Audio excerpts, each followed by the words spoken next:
Avis vascular centre మన దేశంలోనే the best varicose vein hospital.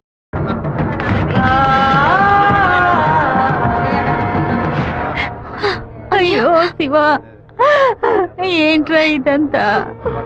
అయ్యో శివ, నాకేం కాదులే. మన ఇంట్లో జరిగిన విషయం బయట ఎవరికి తెలియకూడదు. కొత్తగా ఎవరో ఇంట్లోకి వచ్చింది? కొత్తగా ఎవరు రాలేదన్నా. అయ్యా, పొద్దున బట్టలు తీసుకెళ్ళడానికి చాకల మా అదేగాడు వచ్చాడు, తర్వాత చేపలు వచ్చాడు. చేపలు కడగడానికి ఇంట్లోకి వచ్చారు. నాకే పాపం తెలియదయ్యా. ఎవరింటికి వెళ్ళినా కుక్కడు నీళ్లు కూడా మింగే ముందు ఆలోచించే గుట్టక వేస్తారే, ఇప్పుడు ఎలా? మన ఇంట్లో నీళ్ళని తాగడానికి ఆలోచిస్తే అది తప్పు కదా గంగా. శివ, కొంచెం లోపలికి వస్తావా? మాట్లాడాలి. పొద్దున అందరి గురించి నీతో చెప్పాను. రాధికమ్మ కూడా వచ్చి వెళ్ళింది. ఆ విషయం మాత్రం నీతో చెప్పలేదు. అయ్యగారి కాఫీ కలిపేటప్పుడు తను కూడా వంటింట్లో ఉంది బాబు. ఏమంటున్నావు? అత్త ఎక్కడికి వెళ్ళారు? అత్తయ్య పెరట్లో పశువులకి కుడితి కలుపుతోంది. అవును, ఎన్నేళ్లుగా మీరు ఇంట్లో పని మంచిగా పనిచేస్తున్నారు? నేను ఇంట్లో పనిచేస్తున్నానన్న విషయం నువ్వు చెప్తేనే తల్లి నాకు గుర్తుకొచ్చింది. ఓ సరే, నేను అత్తయ్యతో మాట్లాడొస్తాను. పెరట్లోకి వెళ్తానని చెప్పిన అమ్మాయి అక్కడికి వెళ్ళలేదు, వాకిట్లోకి రాలేదు, తర్వాత కనిపించలేదు. ఎవరి గురించి ఏం మాట్లాడుతున్నావు? ఆ అమ్మాయి వదిలిన చెప్పులు కూడా వాకిట్లోనే ఉన్నాయి. కావాలంటే వెళ్ళి చూడు బాబు.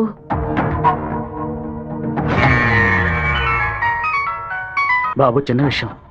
అయ్యగారు ట్రైన్లో వెళ్ళే విషయాన్ని ఒక అమ్మాయి ఫోన్ చేసి చెప్పిందని ఇక్కడ ఉన్నవాళ్ళు అనుకుంటున్నారు.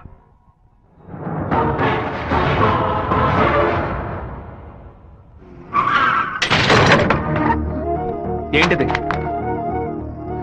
వేసుకుని వచ్చిన చెప్పుల్ని మర్చిపోయి వెళ్ళేంత తొందర ఏంటి నీకు?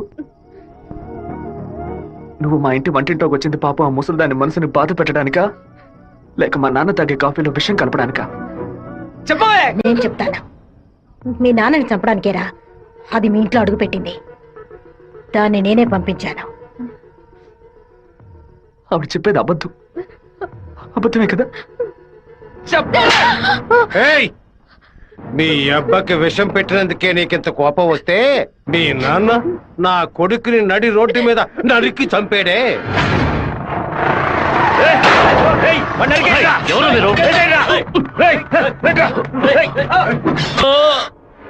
వాణ్ణి చంపి పారేయాలని ఆ రోజే నేను పగబట్టాను. కానీ మీ నాన్న పలుకుబడి అంతస్తు నన్ను ఆ పని చేయనీలేదు. ఒకరోజు నువ్వు మా అమ్మాయితో మాట్లాడుతూ నేను చూశాను. ఆ రోజే నిర్ణయించుకున్నాను, వాణ్ణి చంపడానికి ఇదే సరైన మార్గమని. పుట్టింది ఆడపిల్ల గనక దీని చేతికి విషం ఇచ్చి పంపాను. అదే మగపిల్లాడు గనక పుట్టుంటే వాడి చేతికి కత్తిచ్చి పంపేదాన్ని. వాళ్ళ నాన్నగారి జ్ఞాపకం నా కూతురికి రాకూడదని 10 ఏళ్లు దాన్ని ఇంటి నుంచి దూరంగా ఉంచాను. మా నాన్న నిజంగా హత్య చేసుంటారో లేదో నాకు తెలియదు. నీ పగ తీర్చుకోవడానికి నువ్వు ఇంకేం చెప్పానో మా ఇంట్లోకి వచ్చి ఉండొచ్చు. నా ప్రేమ తప్ప నీకు ఇంకేం దొరకలేదా? పత్తికుండగానే పాతి పెట్టేశావు కదా.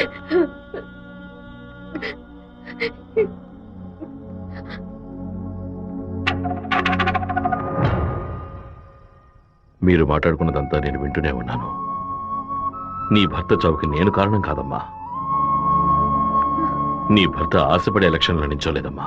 మన జాతి ఓట్లని విడదీయాలని రూలింగ్ పార్టీ వాళ్ళ దగ్గర 10 లక్షల రూపాయలు లంచగా తీసుకున్నావే, నీకు సిగ్గులేదు? నేను డబ్బు తీసుకున్నట్టు మిగతా ఇంకా నిజాన్ని కప్పిపుచ్చాలని చూడకు. మర్యాదగా నామినేషన్ వాపస్ తీసుకో, లేదా నీ మొండెమే మిగులుతుంది. నువ్వు మాణిక్యాన్ని లేపే. ఏమన్నా అన్నా? అప్పుడే ఆ నింద వీరభద్రం మీద పడుతుంది. ఓట్లు రూటు మారతాయి. నేను ఈ హత్యని చెయ్యలేదని ఈ ఊరే నమ్ముతోంది. నువ్వు మాత్రం ఎందుకు నమ్మట్లేదు? నా కొడుకు నీ కూతుర్ని ప్రేమిస్తున్నానని తెలియగానే వెంటనే వచ్చి నీతో చెప్పాలనుకున్నాను. కానీ నీకు తెలిసే తన మా ఇంటికి వచ్చిందని చెప్పింది. అందుకనే నిజమంతా నీకు తెలుసనుకున్నానమ్మా. ఎవరో చెప్పిన మాట నమ్మి పాపం తన మనసులో ద్వేషాన్ని నాటి ఇప్పుడు ఇలా తలదించుకునేలా చేశావే. పెళ్లి చేసుకుని చల్లగా ఉండాల్సిన పిల్ల తన జీవితాన్ని నాశనం చేశావే.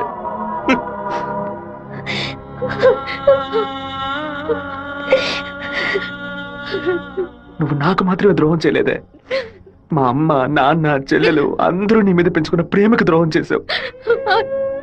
ఒళ్ళమ్ముకొని బతికి ఆడది కూడా ప్రేమించినట్టు నటించమంటే చీయని ఉమ్మేసి వెళ్ళిపోతుంది. విన్నావా విన్నావా ఎంత మాట అన్నాడో చూసావా? ఎందుకమ్మా?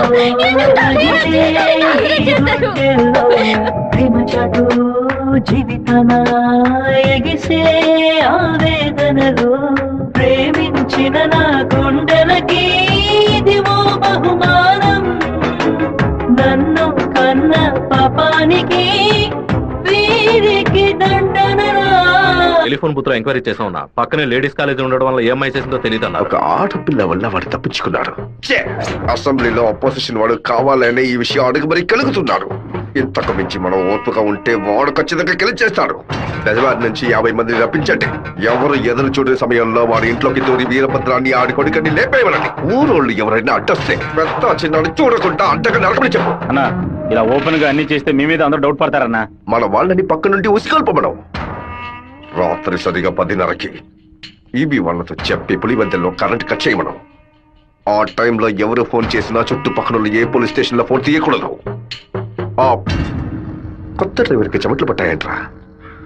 వీరభద్ర మీద ప్రేమతోనా? వాడు ఏ ఊరోడో ఎవడు ఇక్కడ పంపించాడో పంపిన వారికి వీరభద్రుడికి సంబంధం ఏంటో ఎంక్వైరీ చేయి.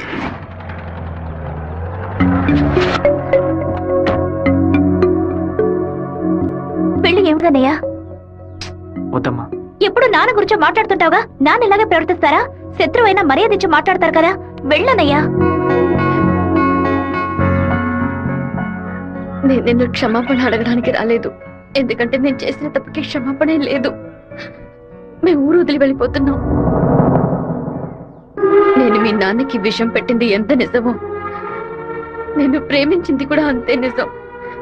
దయచేసి నా ప్రేమని మాత్రం అనుమానించొద్దు.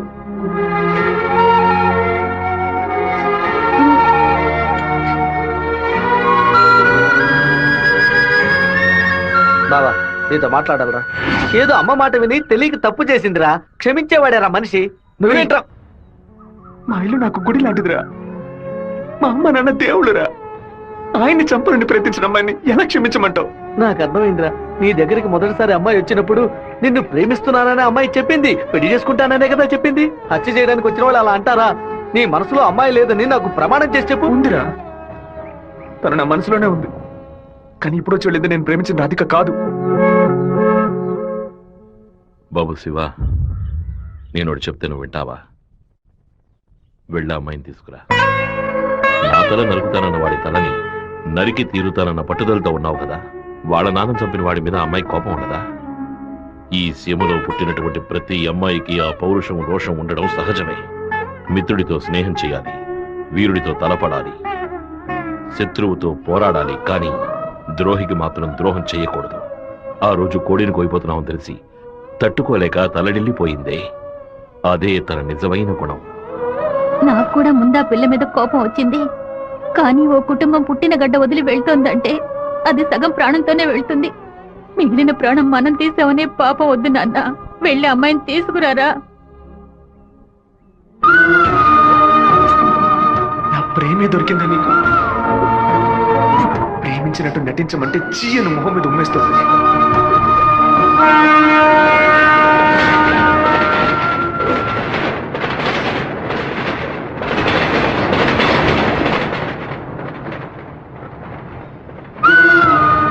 రా ఇంటికి వెళ్దాం. నాన్న తీసుకురమ్మన్నారు, రా ఇంటికి వెళ్దాం. ఏంటి ఎప్పుడు చూసినా తప్పు నిర్ణయాలు తీసుకున్నా. ఇందుకే నన్ను ఇలా చంపుతున్నావు. నువ్వు లేకుండా నేను బతకలేనే.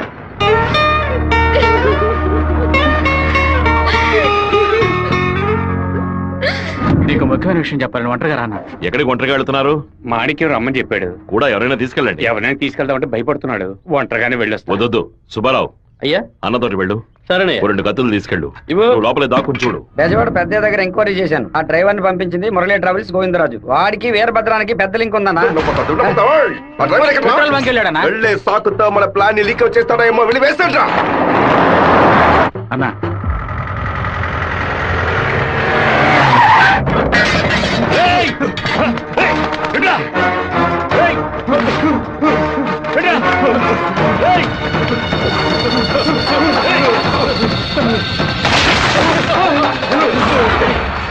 జీతం తీసుకునేది మాయి గారి దగ్గర, పనిచేసేది వీరభద్రానిక.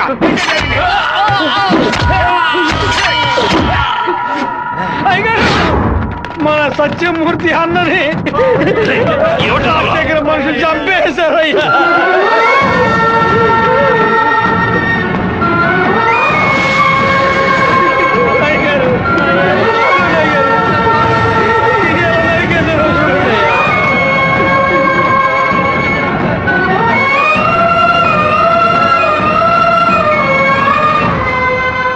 నేను దిగిద్దరిని నరికేసి ఉండేవాడినయ్యా. కానీ ఒకవేళ నాకు ఏదైనా జరిగితే ఆ కబురు మీకు అందకుండా పోతుందని నోరు మూసుకుని ఉండిపోయినయ్యా. కరెంటు కట్ చేస్తారట, ఫోన్ చేస్తే పోలీసులు రారట. పదవిలో ఉన్నామన్న పొగరు. సరే, అందరూ ఇళ్లకు వెళ్ళండి. మీ పెళ్ళాం పిల్లల్ని జాగ్రత్తగా చూసుకుని ఇంట్లోనే ఉండండి. మమ్మల్ని అందరినీ ఇంటికి వెళ్ళి జాగ్రత్తగా ఉండమని చెప్పి మీరు ఒక్కరే వాడితో పోరాడతారా? మిమ్మల్ని ఇక్కడ ఒంటరిగా వదిలేసి మేము మా పిల్లలను వాటేసుకుని పడుకుంటాం అనుకున్నారా? ఇన్నేళ్ళు మా అందరి కోసం మీరు ఎంత కష్టపడ్డారో తెలుసాయి గారు. ఈ రోజు మీకు సమస్య వస్తే మేము ఎలా ఊరుకుంటాం అనుకున్నారు? మేమేం చేతగాని వాళ్ళం కాదు. ఒకడు మీ ఇంట్లోకి దూరి మీ మీద చెయ్యేశాడంటే అదంతా మేము సత్యాగా జరుగుతుందయ్యా. శివ, సత్యమూర్తి అన్నింటికి పోలీసులు ఎంక్వైరీకి వచ్చారంట. ఎంతమంది వచ్చినా సరే బొక్కలు కూడా వదిలిపెట్టాం, నరికి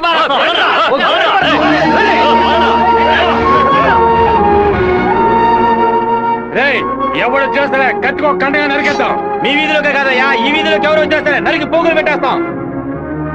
అన్న, బెజార్ నుంచి వచ్చిన వాళ్ళు రాత్రి 10:30కి సరిగ్గా మన ఊరు పొలి మీదకి రాగానే మనకు ఫోన్ చేస్తారు. మనం సిగ్నల్ ఇస్తే చాలన్నా. ఆ వీరభద్రం చేస్తే పులివెందుల వాళ్ళు మన్ని వెతుకుంటూ వస్తారు. నేను గవర్నమెంట్ గెస్ట్ హౌస్ లో ఉంటాను. సరే. మీరు ఆ సత్రంలో ఉండి పని పూర్తయిన తర్వాత రండి, కలిసి హైదరాబాద్ వద్దాం. ఓకేనా? సరే, మీరందరూ బయలుదేరండి. సరే అయ్యా. నాన్న, మన ఊరోళ్ళంతా మన మీద ఉన్న ప్రేమతో పిచ్చి పట్టినట్టు ప్రవర్తిస్తున్నారు. ఎవరు వచ్చినా సరే నరికి పారేస్తారు.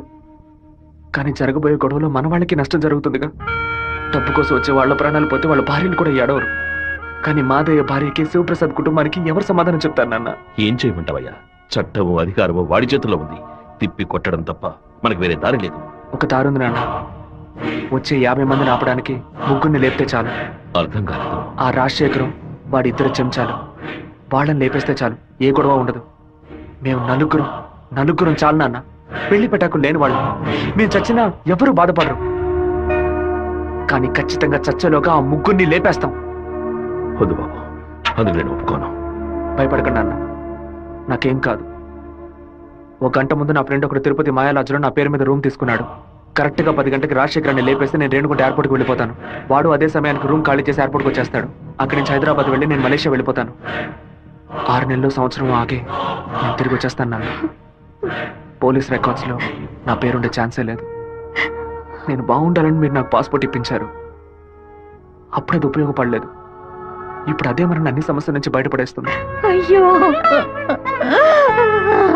ఎందుకమ్మా, ఎందుకు ఏడుస్తున్నావు? 25 ఏళ్ళగా నాన్న కత్తి పట్టుకున్నప్పుడు ఎప్పుడైనా నువ్వు ఏడ్చావా? ఇప్పుడు ఎందుకు ఏడుస్తున్నావు? కొడుకు మీద ప్రేమ. నీ కొడుకు బాగుండాలని దేవుడికి దండం పెట్టుకో. అంతేగాని ఇలా ఏడ్చి నన్ను పిరికివాడి చేయకు. భగవంతుడా, ఏడవకమ్మా. ఏడిస్తే నేను తట్టుకోలేను. నాయనా, నీకేమైనా అయితే మాకు బాధ ఉండదనుకున్నావా? మేమందరం బండరాళ్ళం అనుకున్నావంట్రా. నిన్ను నమ్ముకొని వచ్చిందే ఒక పిల్ల. దానికి నేనే సమాధానం చెప్తాన్రా. చెప్పరా?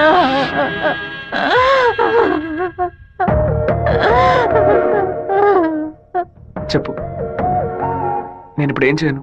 ఇన్ని రోజులు ప్రతి ఒక్క కత్తి వెనక రక్తం మాత్రమే ఉంటుందనుకున్నాను. కానీ ఇంత పెద్ద పోరాటమే ఉంటుందని ఇప్పుడే నాకు అర్థమైంది. నేను వెయిట్ చేస్తుంటాను, తిరిగి వచ్చేంత వరకు వెయిట్ చేస్తుంటాను. మీరే చెప్పారు కదా నాన్న, కోపిష్టి కత్తి పడితేనే తప్పు, కాపలావిడ పడితే తప్పు లేదని. నేను కోపంతో వెళ్ళట్లేదు నాన్న, మనల్ని కాపాడుకోవడానికి వెళ్తున్నాను.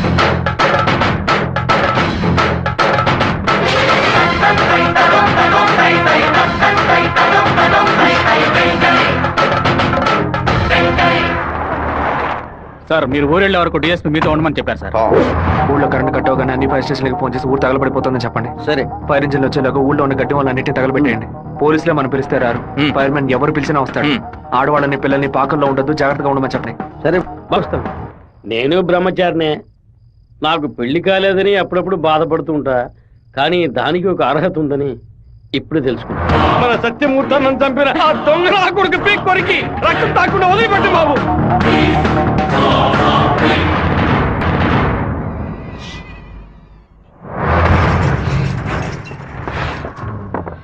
శివ, ఇంట్లో ఎవరు లేరు, అందరూ కళ్యాణ మండపంలో ఉన్నారు. మనం చాలా జాగ్రత్తగా ఉండాలి. ముందు ప్లాన్ చేసి వాళ్ళని 2 గ్రూపులుగా విడదీసి ఊరు బయటికి తీసుకెళ్ళాలి. చిన్నాయనా, టైం 10:30 కావస్తుంది, ఇంతవరకు ఏ కబురు లేదు.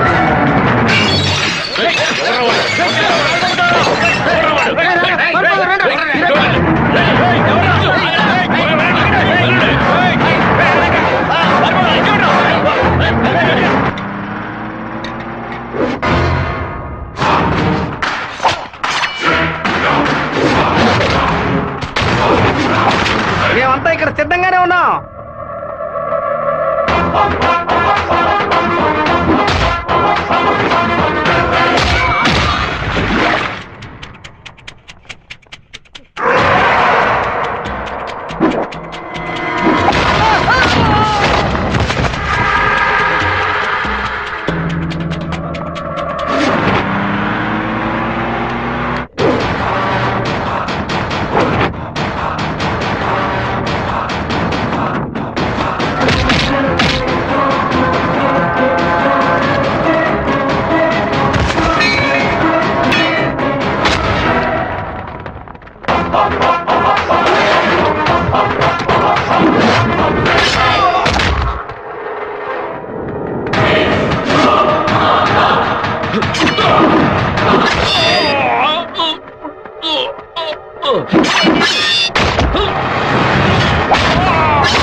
ఫోన్ చేయట్లేదన్నా.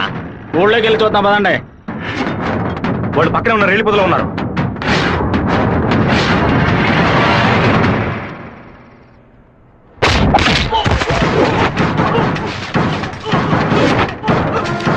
చిన్నాయనా, కాగడాలు వెలిగించండి.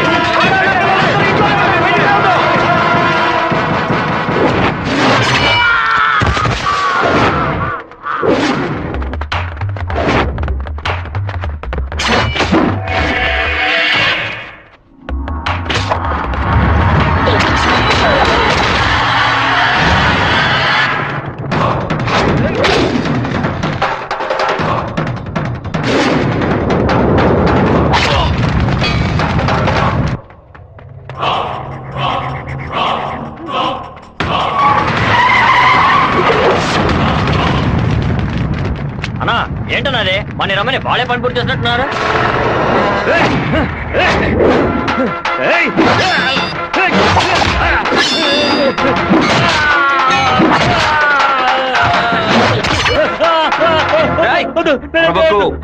నేను నిన్ను పూర్తిగా నరకలేదు, పైపైన నరికాను. నేను చెప్పినట్టు మీరు నడుచుకున్నావు అంటే నేను ఇలాగే ఎత్తుకెళ్ళి ఇక్కడున్న జనరల్ హాస్పిటల్లో చేర్పిస్తాను, బతికిపోతావు. లేదో ఇక్కడ గిలిగిలా కొట్టుకుని చావు, నరికిన చోట మట్టేసి వెళ్ళిపోతాను. ఏమంటావు? నేను చెప్పింది చెప్పినట్టు చేస్తాను. వీరభద్రాన్ని అమ్మోరు గుడి పక్కన కొలం దగ్గర బంధించి ఉంచామన్నా. నిజంగానే అంటున్నావా? అన్న వెంటనే రా అన్నా. అన్నా, ఎక్కడికి వెళ్తున్నారు? వాడి నా చేతులతో నరకాలరా. ఇప్పుడు బయటికి వెళ్తే రేపు పోలీసు వాడే సాక్షి కూర్చుంటాడు. అయితే ఒక పని చేయి, వాళ్ళకి తెలియకుండా కార్ని వెనక్కి తీసుకురా.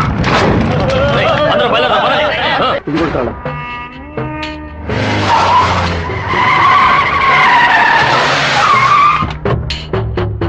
వెంకటేశ్వరరావు, వెంకటేశ్వరరావు,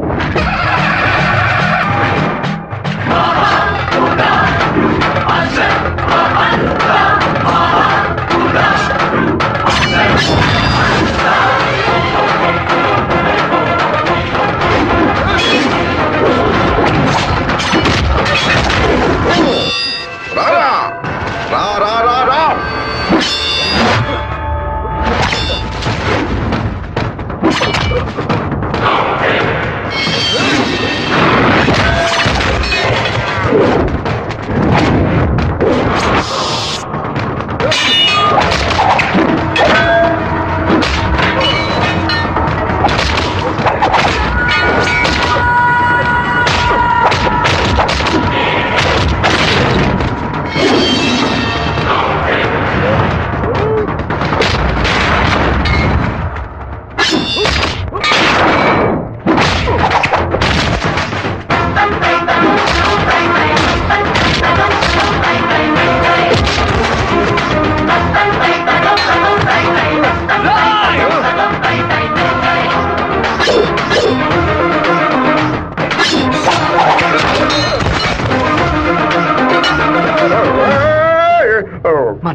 లేపేస్తావా?